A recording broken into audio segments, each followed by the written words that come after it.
GB News regular programming was halted as presenter Eamonn Holmes announced breaking news from the water regulator, Ofwat. GB News breakfast show was interrupted for breaking news after the water regulator, Ofwat, announced major fines to the UK's biggest water company, Thames Water. Presenter Ellie Costello revealed, Ofwat has fined the UK's biggest water company Thames Water. They've been fined £133 million following 2 investigations into the company. Eamonn Holmes remarked, "That's a big fine. They will now pay £104 million for breaches around wastewater operations." He added, "This is the largest single penalty Ofwat has ever issued and I think there'll be a lot of applause for it." £18.2 million has been issued as an additional fine for breaches of rules around dividend payments.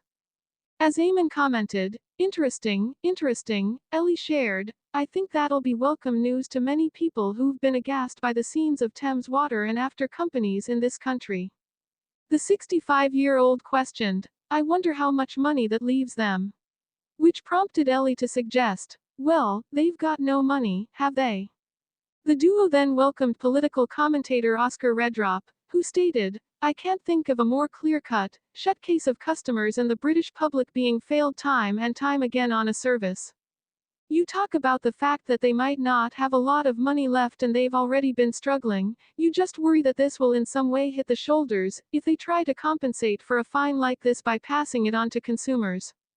Ofwat's chief executive, David Black, said in a statement, "Our investigation has uncovered a series of failures by the company to build, maintain, and operate adequate infrastructure to meet its obligations.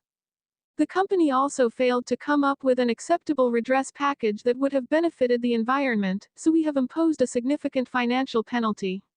The regulator said the money will be paid by the utility giant and its investors, not by customers.